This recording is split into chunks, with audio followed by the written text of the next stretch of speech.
Welcome, class. Settle in. Today, we're going to pull back the curtain and look inside the heart of every data center. Because in there, there's a secret war being fought 24/7. And this isn't a battle for land or resources, it's a battle for time. We're talking millions of a second, where every single microsecond is the difference between success and failure. Okay, so let's start with a bit of a puzzle, something that kind of goes against everything you've probably been taught. We're always told, right, that a CPU pegged at 100% is bad news. It means your server's overloaded, something's crashed. But what if I told you that in this secret war, 100% CPU usage isn't just okay, it's actually the goal? Just tuck that idea away for a minute. We're going to come back to it. You see, at the very core of this whole thing is a fundamental dilemma. You have two choices, two paths you can take. On one side, you have polling. This is all about raw, unfiltered, ultimate speed, the absolute lowest delay possible. And on the other side, you have interrupts. This is the path of efficiency, of being smart with your resources and keeping that CPU usage low. For a long, long time, you had to pick one. You could be incredibly fast or you could be incredibly efficient. You just couldn't be both. So let's meet our first combatant in this war. This is the brute force approach, the no compromises strategy we call polling. Think of this one as our impatient warrior. The best way to picture polling is to imagine a chef, an extremely impatient chef. Their only job, their entire purpose is to pull cookies out of an oven the exact millisecond they're done. So what do? They just stare at the oven. They don't prep other food, they don't clean dishes, they just stare. The second those cookies are perfect, bam, they're out.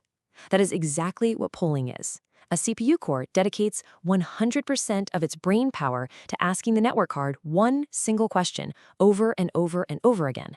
Do you have a packet for me yet? How about now? Now? Now? The response time is incredible, but that poor CPU core can't do anything else. And this isn't just a fun analogy. This is how the real world works. This whole strategy is built into frameworks like DPDK. And, as this quote from the Metronome paper points out, that amazing performance comes with a pretty big string attached. You have to literally sacrifice entire CPU cores just to have them sit there and wait. So there's the answer to our little puzzle from the beginning. 100% CPU usage is a good thing when the only thing in the entire world that matters is speed. And DPDK is the ultimate tool for this impatient warrior. The magic words here are kernel bypass. Basically, it creates a private superhighway for an application to talk directly to the network hardware, the NIC. It completely avoids the operating system, which in networking terms is like taking the slow, scenic route with a ton of traffic lights. This direct line is how it gets that rock bottom latency. Okay, so let's flip the coin and look at the other side of the battlefield. Let's meet our second combatant. If polling is our brute force warrior, then the interrupt is our patient, efficient sniper. All right, back to the kitchen. Our second chef is way more chill. They don't stare at the oven. No way. They pop the cookies in, set a timer, and then they get busy. They're chopping vegetables, washing dishes, getting the next course ready. They are being super, super efficient with their time. And only when that timer buzzes, interrupting their work, do they turn their attention to the oven. That's the interrupt model.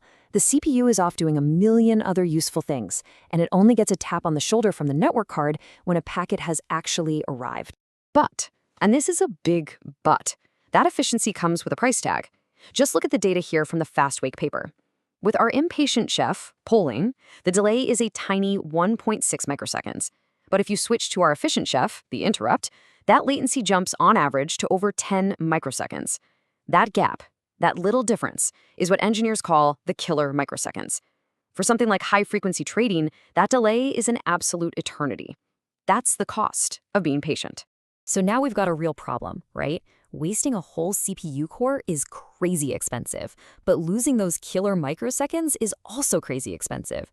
So what do the smartest folks in the room do when faced with a choice like this? They don't choose. They figure out a way to cheat the system. And that's exactly what the FastWake project did. They came up with this brilliant hybrid idea. They basically asked, hey, what if we just had one guy do all the impatient staring for everybody else? They called it the per-core dispatcher. You can think of it like one super caffeinated head chef who watches all 12 ovens for the entire kitchen staff. The second an oven dings, he doesn't touch the food, he just yells, "Hey Bob, oven 4, and Bob handles it. Then the head chef immediately goes back to staring. It's genius! And the results?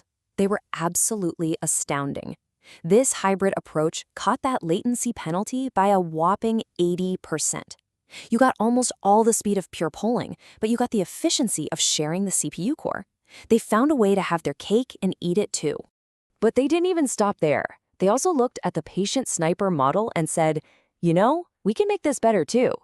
A big reason interrupts were slow was because the tap on the shoulder might happen on one CPU core, while the application that needed the packet was sleeping on a totally different core. So by making sure the interrupt and the application were on the same core, a little trick we call core affinity, they slashed interrupt latency by almost 60%. They made the patient sniper a much faster sniper. And all of this innovation, all of this clever cheating brings us to where we are today. The goal is no longer to pick a side in the war. The goal is to declare a truce and get both sides to work together in one big, unified system. Now, a system called MiddleNet is like the battlefield general commanding this new unified army. It's smart. It looks at the job that needs to be done and assigns the right soldier. For simple, gotta-be-fast jobs, it sends in the impatient warrior, DPDK. For more complex jobs that need more thought, it calls on our patient sniper, which today is a technology called eBPF. It even uses a cool trick on the network card itself, SRIOV, that acts like a traffic cop, routing data to the right engine before the CPU even sees it. Now, I mentioned eBPF. This is the key to the modern, efficient side of the equation. It's a really revolutionary technology. The best way to think about it is it lets you run tiny, safe little programs directly inside the brain of the operating system.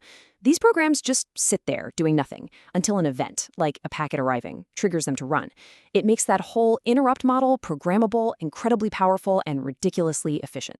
So the war ends in a truce. As you can see here, it's not about one being better than the other anymore. It's about having the right tool for the right job, all living happily together on the same machine. You use DPDK's polling for that raw, face-melting speed when every nanosecond matters, and you use eBPF's event-driven model for more complex tasks where being efficient is the name of the game. The battle is over. And this unified approach, it really does seem like the perfect answer for today.